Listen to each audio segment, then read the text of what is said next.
अस्सलाम वालेकुम दोस्तों, उम्मीद करता हूँ आप बिल्कुल ठीक ठाक होंगे। 31 जुलाई सन 2025 और दिन है जुमेरात का। पाकिस्तानी दोस्तों के लिए एक खुशखबरी है, लेकिन ये सिर्फ अभी पाकिस्तानी वीज़ों के हवाले से जो है वो मखसूस शोबे जो हैं उनके लिए खुशखबरी है, और आप इन 10 शोबों में जो है वो वीज़े अप्लाई कर सकते हैं। ये तमाम 10 शोबे जो हैं इनकी तमाम की तफसील आपके साथ मैं इसी वीडियो में शेयर कर रहा हूँ। लेकिन इस वीडियो का सोर्स आपको बताता चलूँ कि ओमान के अंदर जो पाकिस्तानी एम्बेसी है और एम्बेसी के जो एम्बेसडर हैं उनकी तरफ से एक वीडियो जो है वो शेयर की गई है, और उस वीडियो के अंदर ये तमाम तफसील शेयर की गई है और इन 10 शोबों के बारे में बताया गया है जो मैं आपके साथ ये शेयर कर रहा हूँ। बाकी वीडियो की तफसील तक जाने से पहले एक छोटी सी रिक्वेस्ट हम आपसे करते हैं कि अगर आपने अभी तक हमारा ये channel tech with Urdu subscribe नहीं किया तो आप इसको सब्सक्राइब कर सकते हैं।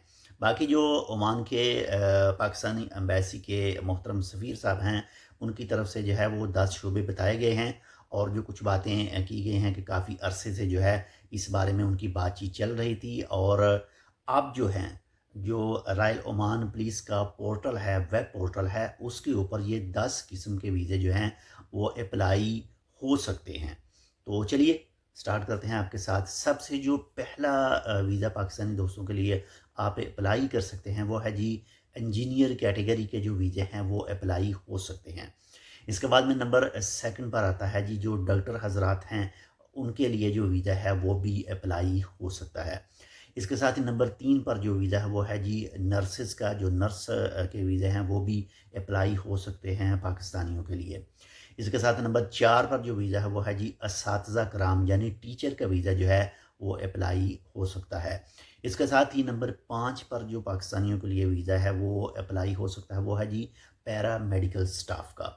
इसके साथ नंबर 6 पर जो वीज़ा अप्लाई हो सकता है वो है जी वकला का वीज़ा, यानी जो वकील हज़रात हैं उनका वीज़ा भी जो है वो अप्लाई हो सकता है।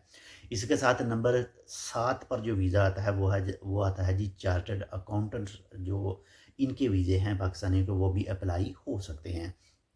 इसी के साथ नंबर 8 पर जो वीज़ा अप्लाई हो सकता है वो है जी बैंकर्स का वीज़ा, यानी जो बैंक में काम करते हैं।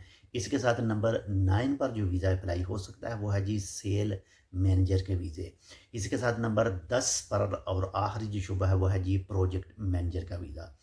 तो ये 10 शोबे जो आपको बताए गए हैं ये रॉयल ओमान पुलिस की पोर्टल, जो वेब पोर्टल है उसके ऊपर ये वीज़ा अप्लाई हो सकता है पाकिस्तानी ऑफिशियल के, पाकिस्तानी जो प्रोफेशनल हैं उनके। लेकिन एक चीज़ ये भी अपने जहन में रखें कि ये तमाम वीज़े अप्लाई हो सकते हैं, लेकिन वीज़ा देना या ना देना ये ओमानी हुकूमत की तरफ से ओके किया जाएगा। तो बाकी अल्लाह ताला खैर करे। बाकी देखते हैं नेक्स्ट आने वाले दिनों में जो है वो आम लोगों के लिए जो वीज़े हैं वो भी खोले जाएंगे, यानी लेबर के वीज़े भी खोले जाएंगे या फिर नहीं। अगर यही चीज़ देखें जो बांग्लादेशी दोस्तों के साथ है, तो उनके वीज़े जब बैन किए गए थे, उनको वीज़ा जब नहीं दिया जा रहा था, तो तब जब उनके वीज़े खोले गए थे तो उनके वीज़े भी इसी तरह के जो हाई कैटेगरी हैं उनके वीज़े खोले गए थे, और जो दूसरे नीचे वीज़े हैं यानी जो कम लो कैटेगरी के वीज़े हैं वो अब भी उनके बैन हैं। बाकी पाकिस्तानियों के हवाले से इंशाल्लाह उम्मीद की जा सकती है, उम्मीद ही कह सकते हैं, लेकिन बाकी जैसे ही कोई कंफर्म न्यूज़ आएगी जो लो कैटेगरी के वीज़े हैं तो उसके हवाले से भी आपके साथ इंशाल्लाह जो है वो शेयर की जाएगी। बहुत शुक्रिया आपने इस वीडियो को फुल देखा। इस वीडियो को अपने दोस्तों के साथ भी शेयर कर दीजिएगा ताकि उनके पास भी ये इन्फॉर्मेशन जो है वो पहुंच सके। मिलता है इंशाल्लाह आपसे दूसरी अपडेट के साथ, तब तक के लिए अल्लाह हाफ़िज़।